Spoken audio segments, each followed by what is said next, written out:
Hi friends, welcome to zero IAS.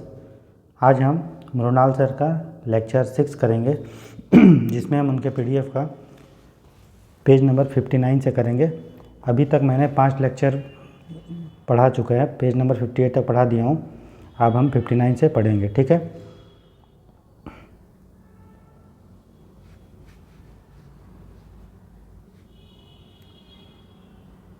देखिए, यहाँ तक मैंने आपको बता दिया था ट्राई पार्टी रेपो, फिर से इसको रिपीट कर देते हैं। ट्राई पार्टी रेपो मतलब होता है, ये एक मॉनेटरी पॉलिसी का टूल नहीं है। इसमें क्या होता है, जो कंपनी होती है वो मार्केट से पैसा ले सकती है, उसी को ट्राई पार्टी रेपो बोलते हैं। मैंने अभी तक रेपो बता दिया, रिवर्स रेपो क्या होता है वो बता दिया, मॉनेटरी पॉलिसी के बारे में बता दिया, ठीक है। उसके बाद हमने इसके पहले जो है आपको मनी का मल्टीप्लायर बताया, मनी का supply M0, M1, M2, M3, M4 बताया। उसके बाद मनी का कैसे इवोल्यूशन हुआ वो बताया हूँ। तो प्लीज़ आप वो सबको देखिए, तभी आपको लेक्चर समझ में आएगा। वैसे समझ में तो आ जाएगा, लेकिन पहले का लेक्चर देख लेंगे तो एक आपको कंटिन्यूटी का फील होगा, ठीक है। और क्वेश्चन गलत नहीं होगा। प्रीलिम्स में जो क्वेश्चन आता है कॉन्सेप्चुअल आता है, ठीक है। और कुछ आपको रटना पड़ेगा, लेकिन मैक्सिमम आपको समझना पड़ता है। क्वेश्चन बहुत सिंपल आएगा। मैं देखिएगा, जब क्वेश्चन सॉल्व करूंगा, प्रीवियस ईयर क्वेश्चन आपको करूंगा, पॉलिटी का मैंने कुछ किया भी है, तो आपको पता चलेगा क्वेश्चन बहुत सिंपल आते हैं। झूठ मूठ का लोग इतना उसको हाइप बना के रखे हैं, ठीक है। आपको 100 में से 60 क्वेश्चन सही करने होते हैं, बस 60 to 65। अगर आप 30 या 20 से 30 गलत भी करके आते हैं तो फिर भी आपका कट ऑफ जो है 100+ ही रहेगा आपका नंबर। और कट ऑफ हमेशा यूपीएससी का 100 के अंदर ही रहा है, जनरल कैटेगरी का, ठीक है। तो इसलिए हड़बड़ाने की ज़रूरत नहीं है। तो कम पढ़िए, अच्छे से पढ़िए और बार बार उसको रिवीजन कीजिए और प्रैक्टिस भी कीजिए। मैं सभी चीज़ आपको करवाऊंगा। अभी से लेकर आप 28 मई तक मेरा साथ दीजिए, आपको प्रीलिम्स निकालने से कोई नहीं रोक सकता है, ठीक है। तो बिना देरी किए चलिए शुरू करते हैं आज का लेक्चर। तो जो हम लोग को पढ़ना है आज, वो पढ़ना है ओपन मार्केट ऑपरेशन। तो सिंपल सा चीज़ है। ओपन मार्केट ऑपरेशन मतलब आरबीआई क्या करता है, गवर्नमेंट सिक्योरिटी को बेचता है। किसको? गवर्नमेंट को। और उसी से गवर्नमेंट सिक्योरिटी खरीदता है, ठीक है। तो आरबीआई से अगर गवर्नमेंट सिक्योरिटी गवर्नमेंट के पास जाएगा, बेच रहा है किसी चीज़ को, तो गवर्नमेंट बदले में क्या देगी? पैसा। तो ऐसा आरबीआई कब करेगा? जब पैसा, कब मार्केट से आरबीआई चाहेगा लेना? जब मार्केट में पैसा बहुत हो। मार्केट में पैसा बहुत कब होता है? इन्फ्लेशन के समय। आपने पता है इन्फ्लेशन मतलब क्या? महंगाई। महंगाई कब होता है? जब पब्लिक के पास खूब सारा पैसा है, तभी ना किसी चीज़ की महंगाई बढ़ जाती है, रेट महंगा हो जाता है। तो जब भी इकोनॉमी में इन्फ्लेशन होगा, मतलब पैसा खूब है, तो आरबीआई चाहेगा कि पैसा को खींचना, क्योंकि आरबीआई का एक टारगेट है इन्फ्लेशन को कंट्रोल करना, ठीक, वो मकसद है। तो इन्फ्लेशन को कम करने के लिए आरबीआई क्या चाहेगा? मार्केट से पैसा लेना। कब, कैसे लेगा पैसा? तो क्या करेगा? अपना कुछ सामान बेचेगा और बदले में उसको पैसा मिल जाएगा। तो क्या बेचता है? गवर्नमेंट सिक्योरिटी को। और जब मार्केट में मंदी रहेगा, मतलब लोगों के पास पैसा नहीं है, तो आरबीआई चाहेगा कि पब्लिक को पैसा देना। तो ऐसे तो नहीं दे सकता है, तो क्या करेगा? आरबीआई अपना गवर्नमेंट सिक्योरिटी बेचेगा। तो जब गवर्नमेंट सिक्योरिटी क्या करेगा? खरीद लेगा। किससे? पब्लिक से। तो जब गवर्नमेंट सिक्योरिटी कुछ आरबीआई खरीदेगा, तो बदले में पब्लिक को क्या देगा? पैसा देगा। तो जब महंगाई होता है तो आरबीआई मार्केट से पैसा उठाता है। कैसे उठाएगा? गवर्नमेंट सिक्योरिटी पब्लिक को बेचेगा और बदले में पैसा ले जाएगा। और जब डिफ्लेशन होता है, ठीक है ना, तो आरबीआई गवर्नमेंट सिक्योरिटी को क्या करता है? खरीदता है। तो पब्लिक को क्या देगा बदले में? पैसा। तो यही, उसी को हम लोग बोलते हैं ओपन मार्केट ऑपरेशन। ये किस चीज़ से डील करता है? गवर्नमेंट सिक्योरिटी के सेलिंग से और बाइंग से, ठीक। अब उसी में अगला टॉपिक है मार्केट स्टेबिलाइजेशन स्कीम। तो ये आपको मैंने बता दिया ओपन मार्केट ऑपरेशन क्या होता है। मनी सप्लाई, आरबीआई अगर खरीदता है गवर्नमेंट सिक्योरिटी, तो मनी सप्लाई क्या होगा? मार्केट में बढ़ेगा, है ना। खरीदेगा तो पब्लिक को पैसा देगा, और अगर बेचेगा तो पब्लिक से पैसा ले लेगा। तो सिंपल सा चीज़ है। अगला टॉपिक है मार्केट स्टेबिलाइजेशन स्कीम। इसमें भी सेम चीज़ है, लेकिन याद रखना है, इसमें जब मार्केट में बहुत सारा पैसा रहता है तो उस समय आरबीआई इसको यूज करता है। ओपन मार्केट ऑपरेशन में क्या? महंगाई और मंदी दोनों से लड़ने के लिए आरबीआई अपना ओपन मार्केट गवर्नमेंट सिक्योरिटी को बेचता है और सेलता है कंडीशन के हिसाब से।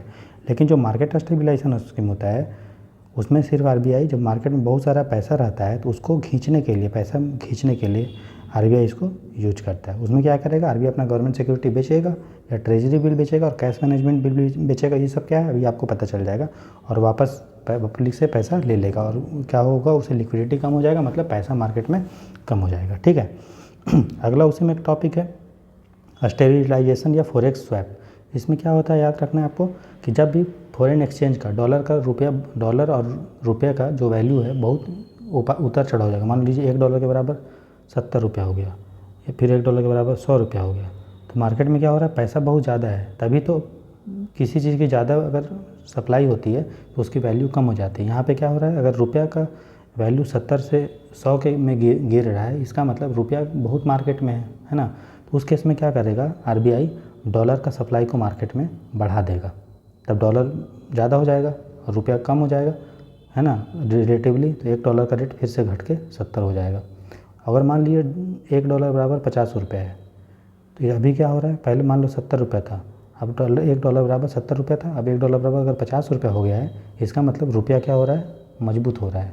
रुपया मजबूत कब होता है, जब रुपया का जो वैल्यू बढ़ता है, और वैल्यू कब बढ़ता है, जब रुपया का सप्लाई कम होगा। किसी चीज़ की वैल्यू कब होगी, जब उसकी सप्लाई कम होगी। अभी आईएएस सब क्यों बनना चाहते हैं, क्यों, क्योंकि आईएएस का सीट बहुत कम है ना। मान लीजिए आईएएस यूपीएससी ने डिक्लेयर कर दिया कि आईएएस का सीट 10,000 आएगा, तो आईएएस का कोई वैल्यू रह जाएगा, उस समय नहीं रहेगा, लेकिन अभी के कंपेयर में बहुत कम रहेगा। जैसे ग्रुप डी में कितना पोस्ट आता है, 1 लाख, 2 लाख, 3 लाख, तो उसकी वैल्यू कम है। ग्रुप सी में उससे कम है, ग्रुप में की वैल्यू थोड़ी अच्छी है, और ग्रुप ए की वैल्यू सबसे अधिक है, क्योंकि इसकी वैकेंसी कम है, सप्लाई कम है। तो किसी चीज़ की भी सप्लाई कम होती है, उसका वैल्यू बहुत अधिक होता है। इसीलिए अगर रुपया का सप्लाई मार्केट में कम है, मतलब उसका वैल्यू अच्छा है, तो डॉलर के कंपेयर में रुपया मजबूत होगा। लेकिन ज़्यादा रुपया मजबूत भी अच्छा चीज़ नहीं है ना। तो इसलिए क्या करेगा आरबीआई, रुपया को थोड़ा कमज़ोर करेगा। दोनों का अति बहुत ख़राब है, रुपया ज़्यादा कमज़ोर भी होना नहीं चाहिए और रुपया ज़्यादा मजबूत भी नहीं होना चाहिए। ठीक, आगे देखते हैं ऑपरेशन ट्विस्ट। अभी हम लोग पढ़ेंगे, उससे पहले हम लोग को कुछ चीज़ को समझना पड़ेगा। जैसे देखिए सिक्योरिटी क्या होता है, तब सब समझ में आएगा आपको कि open market operation twist. Security का क्या होता है, मान लीजिए एक्स कोई सरकार है और वाई क्या है, पब्लिक या आरबीआई कोई भी। तो एक्स ने वाई को एक कागज़ लिख दिया और कागज़ में ये लिखा कि हम आपको सेम कागज़ को कुछ समय के बाद आप हमको दे दीजिएगा, और बदले में अभी आप हमको पैसा दे दीजिए और वो पैसा बाद में हम आपको दे देंगे। समझ में आया। एक्स को पैसे की ज़रूरत थी, तो एक्स ने बोला एक कागज़ लिया और उसमें अपना साइन लिख दिया और लिख दिया कि 10% इंटरेस्ट रेट, और इसका दाम है 100 रुपये। तो 100 का 10% कितना होगा, 110। ठीक। तो एक्स ने वाई को एक कागज़ बेचा, उस कागज़ में का दाम था 100 रुपये। ठीक, वाई को कागज़ बेचा तो वाई को कितना दाम था, 100 रुपये। 100 रुपये किसको मिल गया, एक्स को। और ये बोल दिया एक्स ने कि आपको 10 साल या 5 साल बाद सेम कागज़ हमको रिटर्न कर दीजिएगा, बदले में हम आपको 100 की जगह 110 रुपये देंगे। तो वाई बोलेगा ठीक है। वाई को क्या फ़ायदा हुआ कि 10 रुपया उसको मिल गया, और एक्स को क्या फ़ायदा हुआ, उसको पैसा मिल गया। तो इसी चीज़ को, जो कागज़ का टुकड़ा था, इसी चीज़ को हम लोग बोलते हैं सिक्योरिटी। क्या बोलते हैं, सिक्योरिटी। अगर वो सरकार देगा पेपर, अगर एक सरकार है तो उसको गवर्नमेंट सिक्योरिटी बोलेंगे, और अगर वो जो आपका कॉरपोरेट है, बिजनेस है, तो उसको bill of exchange, commercial paper, promissory note, bonds या डिबेंचर बोलते हैं। समझ में आ गया आपको, बहुत सिंपल है ना। ठीक है, अब देखिए, तो जो सिक्योरिटी होता है, तो जो सरकार इशू करती है वो 2 टाइप का होता है, एक शॉर्ट टर्म, एक लॉन्ग टर्म। शॉर्ट टर्म मतलब 1 साल से कम। इसमें आपका जो याद करना है वो याद करना टी और सी। टीसी होता है ना ट्रेन में, वही टीसी। टीसी मतलब ट्रेजरी बिल और कैश मैनेजमेंट बिल सरकार इशू करती है, जिसको 1 साल के अंदर, जो टाइम मैंने बताया ना कितने समय के बाद आपको वापस लेगा, तो वो जो टाइम पीरियड के अनुसार शॉर्ट टर्म और लॉन्ग टर्म होता है। शॉर्ट टर्म मतलब 1 साल से कम और लॉन्ग टर्म मतलब 1 साल से ज़्यादा। तो सरकार इशू करती है टीसी, ट्रेजरी बिल और कैश मैनेजमेंट बिल, और लॉन्ग टर्म में इशू जब करती है तो उसको बोलते हैं गवर्नमेंट सिक्योरिटी या sovereign bonds, GS and TC. ठीक। इंटरेस्ट रेट क्या होगा, देखिए सरकार क्या है, कभी भी डिफ़ॉल्ट करेगी नहीं, सरकार कभी भी घाट वो चलेगी क्या, दिवालिया हो गया, सरकार कभी भी दिवालिया नहीं होती है। इसीलिए गवर्नमेंट सिक्योरिटी में जो इंटरेस्ट मिलता है वो कम होता है, क्योंकि पब्लिक को पता है सरकार कभी भी दिवालिया नहीं होगी, तो कोई भी चीज़ जब बहुत अच्छा होगा तो वो क्यों ब्याज ज़्यादा देगा, है ना। आपको जैसे मान लिया टाटा का शेयर लेना, और आपको लेना है इसका किंगफिशर का, आपको पता है किंगफिशर घाटे में है, तो आप उसका शेयर लेंगे, नहीं लेंगे। क्यों लेंगे, शेयर कब लेंगे, जब इंटरेस्ट रेट जब किंगफिशर इंटरेस्ट रेट बहुत ज़्यादा दे देगी, बोलेगी ठीक है हम 100 रुपये हमको दो, अभी हम तुमको 120 रुपये देंगे। लेकिन टाटा जो रेप्यूटेड कंपनी है तो टाटा क्या वो करेगी, अपना इंटरेस्ट रेट कम देगी, ठीक है ना। उसी तरह अगर हम गवर्नमेंट और कॉरपोरेट में तुलना कर रहे हैं तो जो गवर्नमेंट होता है उसका डिफ़ॉल्ट नहीं करेगी, वो दिवालिया नहीं होगी, इसीलिए उसका इंटरेस्ट रेट जो होता है वो लोअर होता है। क्यों? क्योंकि हमारा रिस्क कम है। जो कॉरपोरेट इशू करती है सिक्योरिटी उसको हम लोग बोलते हैं bill of exchange, commercial paper या प्रोमिसरी नोट शॉर्ट टर्म में। उसको याद करना है तो निमोनिक याद कर लीजिए, BCP पाकिस्तान क्रिकेट बोर्ड, ठीक है। Promissory note, commercial paper and bill of exchange. और लॉन्ग टर्म में जब कॉरपोरेट इशू करेगी तो वो होगा BD, बॉन्ड्स एंड डिवेंचर, ठीक। बॉन्ड्स डिवेंचर में क्या डिफरेंस है आपको बताएंगे। तो इसमें क्या होता है, जो कॉरपोरेट में इंटरेस्ट रेट कितना होगा वो डिपेंड करता है कुछ फैक्टर पे, ठीक है। वो फैक्टर क्या है अभी आपको बताते हैं। देखिए जो गवर्नमेंट सिक्योरिटी है, अभी का केस में क्या होता था कि अगर आपको गवर्नमेंट सिक्योरिटी लेना है तो आप म्यूचुअल फंड के थ्रू ले सकते हैं, ठीक है। अभी का जो प्रेजेंट का केस है वो, अगर आप मान लीजिए एक्स आप हैं, किसी आदमी को एक्स को अगर गवर्नमेंट सिक्योरिटी लेना है तो म्यूचुअल फंड के थ्रू ले पाता था, उसको हम लोग इनडायरेक्ट में बोलते थे। इससे क्या होता था, इसको कुछ कमीशन देना पड़ता था म्यूचुअल फंड वाले को, तो इसमें इंटरेस्ट रेट कम मिलता था, तो एक्स आदमी जो है वो गवर्नमेंट सिक्योरिटी कम खरीदता था। RBI ने अब क्या किया, आप डायरेक्ट जो है गवर्नमेंट सिक्योरिटी खरीद पाएंगे, उसके लिए आपको एक अकाउंट बनाना पड़ेगा RBI में, जिसका नाम है रिटेल डायरेक्ट गिल्ट अकाउंट, ठीक है। गिल्ट जहाँ भी रहेगा इसका मतलब आप समझिएगा गवर्नमेंट से डील करता है। तो retail direct gilt account retail investor के लिए जो कम इन्वेस्ट करते हैं, हम और आप जैसे, इसमें और कहाँ पे अकाउंट खोलेगा वो, RBI का एक वेबसाइट है ई-कुबेर प्लेटफॉर्म, जहाँ जिस वेबसाइट से RBI सभी ट्रांजैक्शन को करता है, गवर्नमेंट सिक्योरिटी को खरीदना बेचना इसी प्लेटफॉर्म से करता है, समझ में आया। तो उसी को हम लोग बोलते हैं। तो RBI ने क्या किया, गवर्नमेंट सिक्योरिटी के मार्केट को डिपेंड कर दिया। मतलब पहले जो रिटेल इन्वेस्टर नहीं करते थे, अब करते थे या बहुत कम करते थे, क्योंकि उनको ब्याज देना पड़ता था, खर्चा देना पड़ता था, म्यूचुअल फंड को नहीं करते थे। इसलिए अब RBI ने बोला कि ठीक है आप जो है ये वाला अकाउंट बना लीजिए, ठीक है ना। कौन सा अकाउंट, ये अकाउंट आप बना लीजिए, रिटेल डायरेक्ट गिल्ट अकाउंट, और डायरेक्ट जो है गवर्नमेंट सिक्योरिटी खरीदिए। इससे आपको क्या होगा, इंटरेस्ट रेट बहुत नहीं देना पड़ेगा और एप्लीकेशन फ़ी भी 0 लगेगा अकाउंट खोलने के लिए, ठीक। इसको कौन कौन सा इस अकाउंट को खोल सकते हैं, तो कोई भी इंडियन खोल सकता है, चाहे वो भारत में रहता हो, रेसिडेंशियल हो या नॉन रेसिडेंशियल हो, ठीक, समझ में आ गया। इसके थ्रू आप डायरेक्ट जो है ट्रेजरी बिल को जो गवर्नमेंट इशू करती है और गवर्नमेंट सिक्योरिटी यूनियन गवर्नमेंट का खरीद सकते हैं। इसके अलावा स्टेट गवर्नमेंट का भी गवर्नमेंट सिक्योरिटी खरीद सकते हैं, जिसको हम लोग बोलते हैं स्टेट डेवलपमेंट लोन। समझ में आया। स्टेट डेवलपमेंट लोन क्या है, जब सेंट्रल गवर्नमेंट इशू करती है गवर्नमेंट सिक्योरिटी को, उसको गवर्नमेंट सिक्योरिटी ही बोलते हैं, लेकिन जब स्टेट गवर्नमेंट इशू करती है गवर्नमेंट सिक्योरिटी को तो उसको हम लोग स्टेट डेवलपमेंट लोन बोलते हैं। उसी तरह सोवरेन गोल्ड बॉन्ड्स भी हम लोग किसे खरीद सकते हैं, RBI से डायरेक्ट खरीद सकते हैं, ठीक है। समझ में आ गया दोस्तों, ठीक है। आगे बढ़ते हैं। तो जो कॉरपोरेट बॉन्ड्स है उसका इंटरेस्ट रेट किस किस चीज़ पर डिपेंड करता है वो हम देखेंगे। पहला है credit rating agency, credit rating of company. मान लीजिए कोई कंपनी है X और कोई है Y, हम लेते हैं एग्जांपल टाटा का और हम दूसरा एग्जांपल लेंगे दोस्तों किंगफिशर का। तो देखिए जो टाटा है वो बहुत रेप्यूटेड कंपनी है, उसका जो क्रेडिट रेटिंग है बहुत हाई होगा, लेकिन जो किंगफिशर है वो घटिया कंपनी, उसका क्रेडिट रेटिंग कम होगा। तो हम मान ली हम X हैं, हमको शेयर खरीदना है या बॉन्ड खरीदना है, तो हम किसका खरीदेंगे, इसका खरीदेंगे, किसका खरीदेंगे, हम इसका अगर मान लीजिए दोनों अगर इंटरेस्ट 2% दे रहा है, ये भी 2%, तो आप किसका खरीदेंगे, आप इसका खरीदेंगे क्योंकि इसको डिफ़ॉल्ट होने का चांस कम है।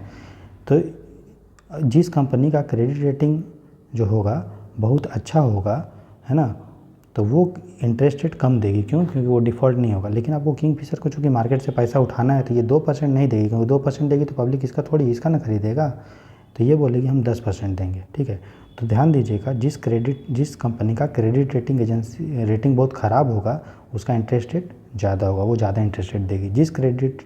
जिस कंपनी का क्रेडिट रेटिंग अच्छा होगा, जैसे टाटा का है, तो इंटरेस्ट रेट कम देगी, क्योंकि उसको कहीं से भी पैसा मिल जाएगा, इसलिए उसको पैसे की उतना ज़रूरत नहीं है। लेकिन इसको कहीं से पैसा नहीं मिले, बैंक में जाएगा, बोलेगा तुम्हारा क्रेडिट रेटिंग ख़राब है, इसीलिए क्या करेगा, ये इंटरेस्ट रेट बढ़ा देगा ताकि पब्लिक लालच में करके पैसा दे दे। तो वही बोल रहा है, लो क्रेडिट रेटिंग होगा तो इंटरेस्ट रेट बहुत ज़्यादा देगा ताकि पब्लिक उसको अट्रैक्ट हो, और डिफ़ॉल्ट क्योंकि और रिस्क बहुत डिफ़ॉल्ट का हाई है, बहुत जल्दी डिफ़ॉल्ट कर सकता है, इसलिए चाहेगा ये हाई इंटरेस्ट रेट देके पब्लिक को अट्रैक्ट कर लें। दूसरा है इन्फ्लेशन। तो इन्फ्लेशन किस तरह से बॉन्ड से लिंक है, हम लोग उसको पढ़ेंगे इन्फ्लेशन इंडेक्स बॉन्ड में आने वाले चैप्टर में। अगला है बैंक डिपॉजिट इंटरेस्ट रेट। देखिए मान लीजिए कोई बैंक है, उसका इंटरेस्ट रेट, मान लीजिए कोई बैंक है SBI, उसका इंटरेस्ट रेट है से 8%। 8% उसका डिपॉजिट रेट है, मतलब अगर आप पैसा डिपॉजिट करेंगे तो 100 रुपये तो आपको मिलेगा 108 रुपये। ठीक, तो कोई आदमी है X, उसको 100 रुपया या तो RBI में SBI में जमा करना है। उसके पास दो ऑप्शन है, या तो SBI को देगा या टाटा को देगा। अगर मान लीजिए टाटा 8% ब्याज दे रहा है, SBI अगर 8% दे रहा है, तो अगर टाटा अगर 6% देगा तो कोई लेगा, कोई जमा करेगा, इसको पैसा देगा उधार में? नहीं देगा ना। इसके पास 100 रुपये है तो क्यों देगा, इसको नहीं देगा। तो जब बैंक अपना इंटरेस्ट रेट बढ़ाएगी तो टाटा भी अपना इंटरेस्ट रेट को बढ़ाएगा बॉन्ड में, तभी पब्लिक जो है इन्वेस्ट करेगा, है ना। इसलिए बोल रहा है कि अगर बैंक का डिपॉजिट इंटरेस्ट रेट बहुत ज़्यादा होगा तो बॉन्ड का इंटरेस्ट रेट भी इसको क्या करना पड़ेगा, बढ़ाना पड़ेगा, ताकि पब्लिक जो है इधर अपना पैसा इन्वेस्ट करे। समझ में आ गया दोस्तों? आगे देखते हैं।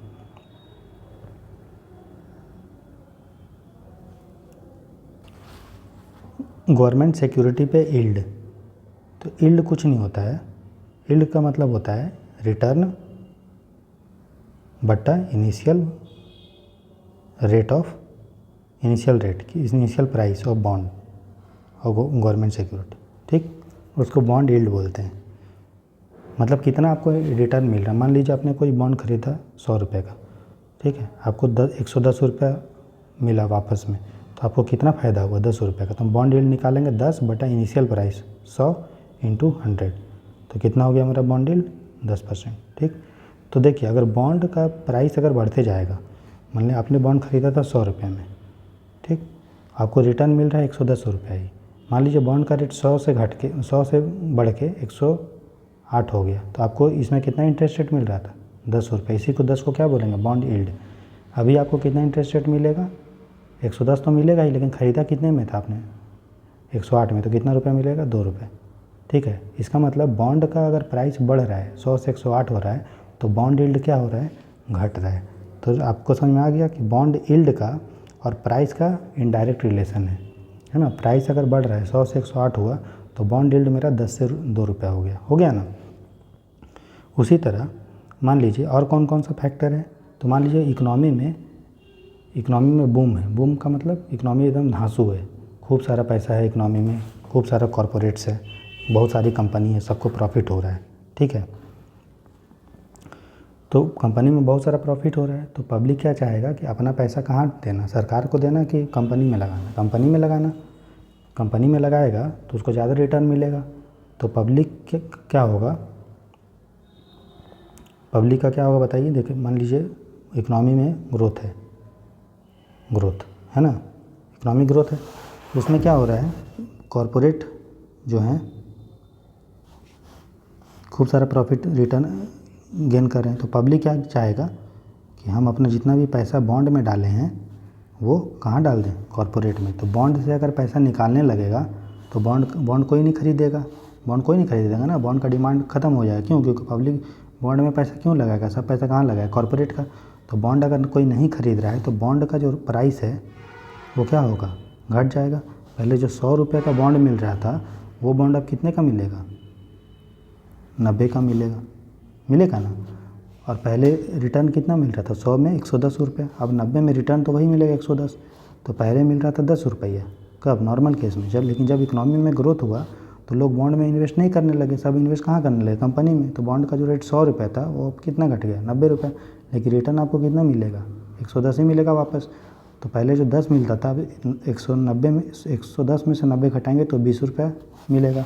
इसका मतलब क्या हुआ कि जब भी इकोनॉमी में बूम हुआ ना, कॉर्पोरेट ग्रोथ हो रहा है, बूम हुआ, तो हमारा जो बॉन्ड यील्ड था, पहले जो 10 रुपये हुआ करता था, अब बॉन्ड यील्ड कितना बचा हुआ, 20 रुपये। समझ में आया, बूम होगा तो यील्ड बढ़ता है। उसी तरह उल्टा हो जाएगा, रिसेशन में क्या होगा, कॉर्पोरेट का ग्रोथ नहीं होगा। कॉर्पोरेट ग्रोथ नहीं होगा तो पब्लिक जो है पैसा जो कॉर्पोरेट को दिया था, मंदी रहेगा इकोनॉमी में, तो कॉर्पोरेट में कोई क्यों इन्वेस्ट करेगा, है ना, खुद लॉस में चलेगा। जैसे कोरोना के टाइम में जो था, कंपनी का लॉस हुआ तो सब पैसा कंपनी से निकालने लगे पब्लिक। तो और पब्लिक का पैसा निकाल के कहाँ डालने लगे, गवर्नमेंट बॉन्ड में। क्यों, क्योंकि गवर्नमेंट बॉन्ड जो है इंटरेस्ट रेट अच्छी दे रही थी। तो क्या हुआ कि जब पैसा पब्लिक कंपनी से निकाल के बॉन्ड में डालने लगा तो बॉन्ड का जो डिमांड था 100 रुपये पहले, वो बढ़ के हो गया 102 रुपये। एग्जाम्पल दे रहा हूँ।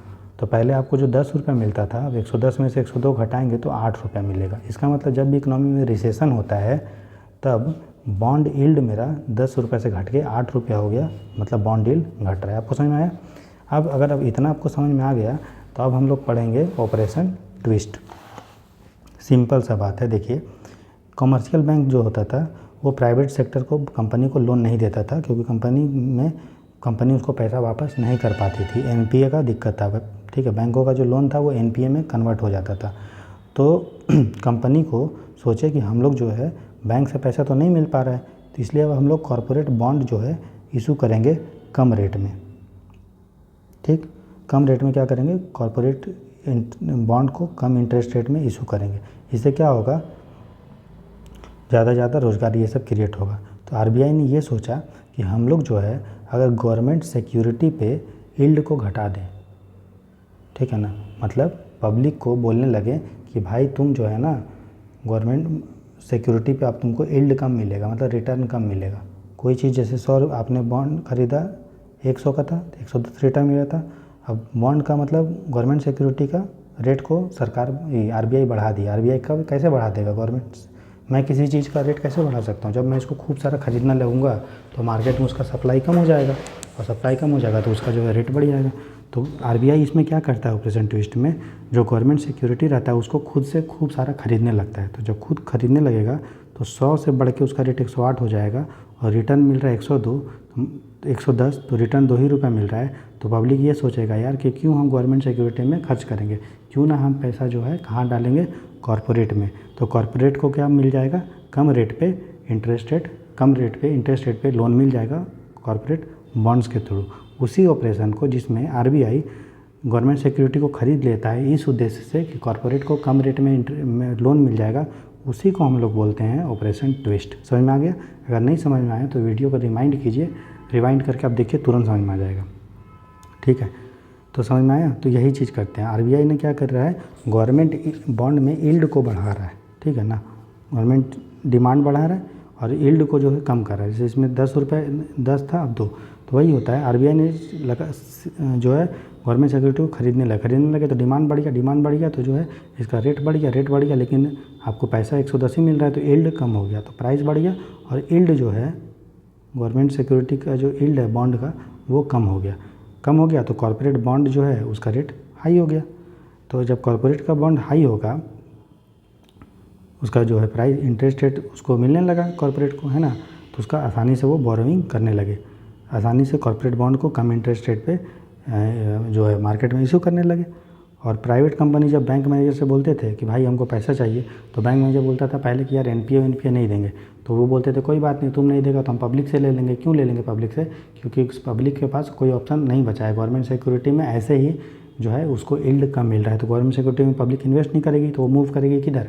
मूव करेगी कॉरपोरेट बॉन्ड्स की तरफ। तो फिर इससे क्या हुआ था, वो नेगोशिएट भी कर लेता था बैंक मैनेजर जो है, जो कंपनी है वो बैंक मैनेजर से नेगोशिएट कर लेता था, तुम अगर लोन नहीं देगा तो हमको कहीं और से ले लेंगे पब्लिक से। इसीलिए इंटरेस्ट रेट भी क्या हुआ बैंक का, वो भी जो है लेंडिंग रेट भी क्या हो गया? रिड्यूस्ड हो गया। ठीक, और सरकार को भी फ़ायदा हो गया इससे, है ना, सरकार को भी फ़ायदा हो गया, सरकार भी जो है प्राइवेट से आराम से लोन ले सकती थी, ठीक ना। तो ये चीज़ है।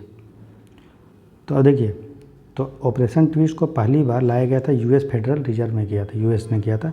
आरबीआई ने 2019 में इसको किया और उसका नाम दिया उसको स्पेशल ओपन मार्केट ऑपरेशन, जहाँ पे आरबीआई क्या करता है? सेंट्रल बैंक गवर्नमेंट सिक्योरिटी को खरीदता और बेचता है मैच्योरिटी के अनुसार। ये आपको जानने की जरूरत नहीं, बस समझ लीजिए। इसमें क्या हुआ, ऑपरेशन ट्विस्ट से क्या मतलब हो गया? इसका ऑब्जेक्टिव यही था आरबीआई को कि कंपनी और सरकार को चीप लोन मिले, और इसका मकसद जो है इन्फ्लेशन को लड़ाना नहीं था। कि इन्फ्लेशन मैंने कहीं बताया? अभी नहीं बताया। मैंने बताया कि कंपनी को लोन वोन मिल जाए आसानी से ये, और इससे ये भी फ़ायदा होता था कि आरबीआई का जो पर्पस है इकोनॉमिक ग्रोथ होने का, वो भी आरबीआई करवा देगा, क्योंकि कंपनी ग्रोथ करेगी तो इकोनॉमी भी ग्रोथ करेगी। आप कुछ क्वेश्चन प्रैक्टिस करते हैं दोस्तों।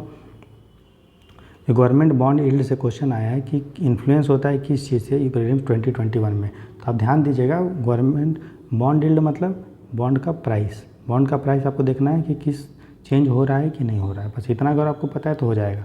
देखिए यूएस अगर फेडरल रिजर्व में कुछ करे, अमेरिका अगर कुछ करेगा, मान लीजिए अमेरिका में इंटरेस्ट रेट वहाँ बहुत ज़्यादा है, तो पब्लिक जो इंडिया में इन्वेस्ट किया है, इंडिया के गवर्नमेंट सिक्योरिटी में, वो क्या चाहेगा कि हम जो है पैसा इंडिया में इन्वेस्ट ना करके हम कहाँ इन्वेस्ट करें, अमेरिका में। क्यों? क्योंकि अमेरिका में इंटरेस्ट रेट क्या है, बहुत ज़्यादा मिल रहा है। तो पब्लिक जो है गवर्नमेंट सिक्योरिटी बेच बाच के कहाँ चला जाएगा, अमेरिका। तो गवर्नमेंट सिक्योरिटी बेचेगा तो गवर्नमेंट सिक्योरिटी की डिमांड कम हो गई। अगर गवर्नमेंट सिक्योरिटी की डिमांड कम हो गई, इसकी रेट बढ़ जाएगी, रेट घट जाएगी।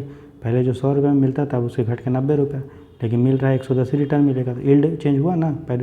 पहले आपको कितना मिलता था, 10 रुपये मिलता, लेकिन अब जब बॉन्ड का प्राइस कम हुआ, क्यों? क्योंकि अमेरिका ने इंटरेस्ट रेट बढ़ा दिया उसकी फेडरल रिजर्व में, तो आपको यील्ड जो है कम होगा। यील्ड क्या हो गया, ज़्यादा हो गया। 190 से 110 में से 90 जाएगा तो 20 रुपया यील्ड हो गया।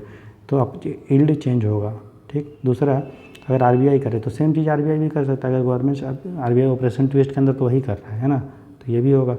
और अगर इन्फ्लेशन और शॉर्ट टर्म इंटरेस्ट रेट, ये भी होगा। अगर मान लीजिए इंटरेस्ट रेट क्या है इकोनॉमी में, वो भी डिपेंड करेगा। मान लीजिए बैंक में इंटरेस्ट रेट बहुत ज़्यादा है, तो पब्लिक कहाँ इन्वेस्ट करेगा, बैंक में इन्वेस्ट करेगा। गवर्नमेंट सिक्योरिटी का डिमांड कम हो जाएगा, तो यील्ड कम हो जाएगा, है ना। तो ये भी होगा, इन्फ्लेशन भी होगा, ठीक। तो तीनों ऑप्शन होगा हमारा सही, ठीक है। कितना आसान क्वेश्चन था।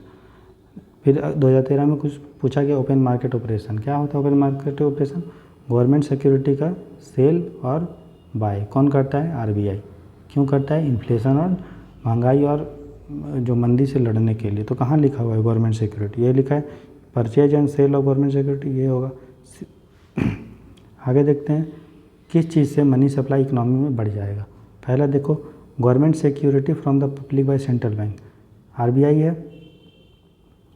पब्लिक है। पब्लिक अगर गवर्नमेंट सिक्योरिटी बेच रही है, किसको, आरबीआई को, मतलब आरबीआई खरीद रहा है, तो बदले में क्या मिलेगा, पब्लिक को पैसा मिलेगा। तो पहले से हमारा मार्केट में बढ़ेगा, है ना, मनी सप्लाई बढ़ेगा। दूसरा, deposit of currency in central bank by the public. अगर पब्लिक पैसा डालने लगे कहाँ पे, सेंट्रल बैंक में, तो इकोनॉमी में पैसा क्या हुआ। अब अगला देखो, sale of government security to the public. देखो, अगर दोनों ऑप्शन साथ साथ नहीं हो सकता, या तो बाय होगा या तो सेल होगा, तो 4 नहीं होगा। अगर एक होगा तो 4 नहीं होगा। 4 को अगर हटाया तो ये गया। अब देखना है 3 होगा कि नहीं। अगर सेंट्रल बैंक बोरो करता है पैसा आरबीआई से, तो देखिए एक चीज़ ध्यान देना आपको कि अगर आरबीआई से पैसा दूर जाएगा तो मनी सप्लाई इकोनॉमी में बढ़ेगा। यहाँ भी देखिए आरबीआई से पैसा कहाँ जा रहा है, पब्लिक में। यहाँ भी क्या हो रहा है कि सेंट्रल गवर्नमेंट जो है वो उधार ले रही है पैसा, मतलब कहाँ गया, आरबीआई से पैसा दूर। जब भी आरबीआई से पैसा दूर जाएगा तो क्या होगा, मनी सप्लाई बढ़ेगा। तो हमारा ऑप्शन होगा सही 1 और 3। अगला देखिए, कौन सा मॉनेटरी पॉलिसी का पार्ट है। तो देखना, एक फिस्कल पॉलिसी होता है, एक मॉनेटरी पॉलिसी। मॉनेटरी पॉलिसी करता है आरबीआई और फिस्कल पॉलिसी करता है सरकार। तो आरबीआई क्या क्या करता है, बैंक रेट बता दिया था, ओपन मार्केट ऑपरेशन आज पढ़ाया हूँ। पब्लिक डेट और पब्लिक रेवेन्यू, ये कौन सा करता है, सरकार करता है। 2 और 3 और 4 नहीं होगा, तो हमारा ऑप्शन 1 और 2 है, ये होगा। समझ में आया, सिंपल क्वेश्चन था। अगला टॉपिक देखते हैं क्वांटिटेटिव टूल्स में। अभी हम लोग क्वांटिटेटिव टूल्स पढ़ रहे हैं, ठीक। मॉनेटरी पॉलिसी में 2 टूल्स होता है, कल बताया था, quantitative tools and qualitative tools. तो गवर्नमेंट सिक्योरिटी एक्विजिशन प्लान, ये हम लोग देखेंगे। सिंपल सा है, क्या फुल नाम से ही पता चलेगा।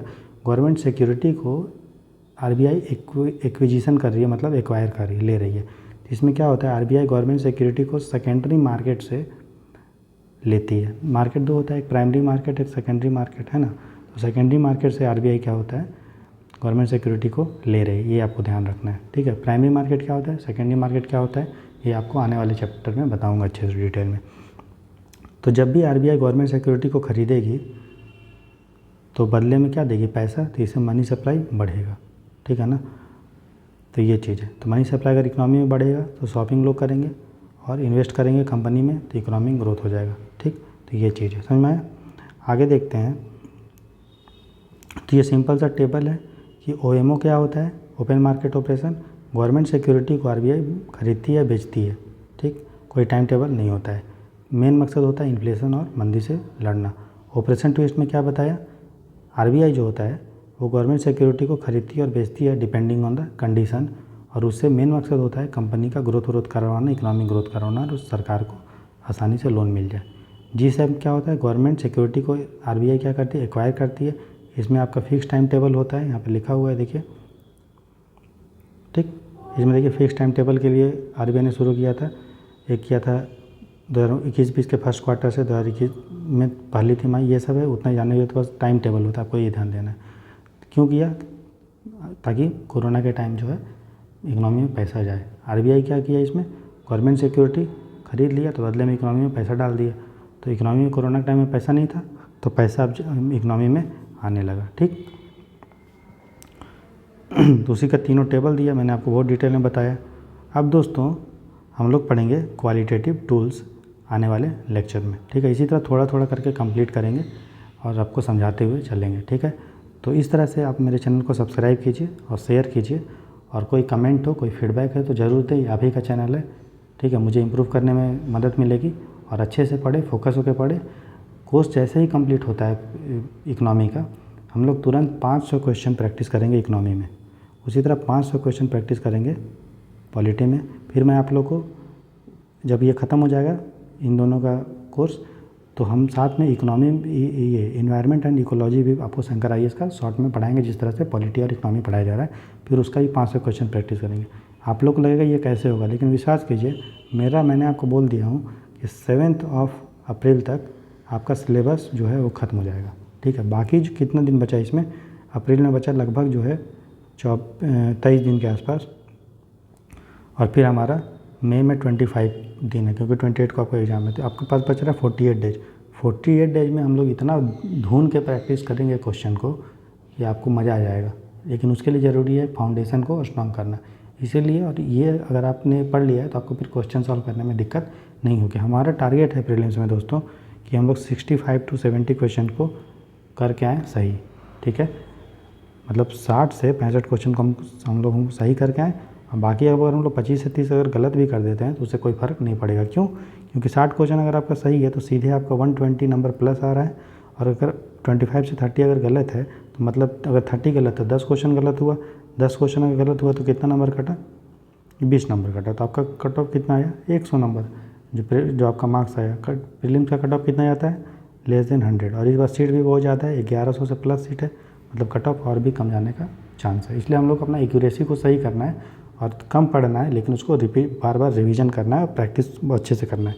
तो आप चैनल को सब्सक्राइब करें और अच्छे से पढ़ते रहें, मन लगा के टाइम 1 मिनट भी वेस्ट इधर उधर नहीं करना है। पूरे ईमानदारी और लगन के साथ पढ़ते रहिए, आपको सफलता जरूर मिलेगी। फुल कॉन्फिडेंट के साथ पढ़ना है और हंसते हुए पढ़ना है, मस्त से पढ़ना है। All the best for your study, enjoy the study, have a good day and happy day, a smile and study very very hard.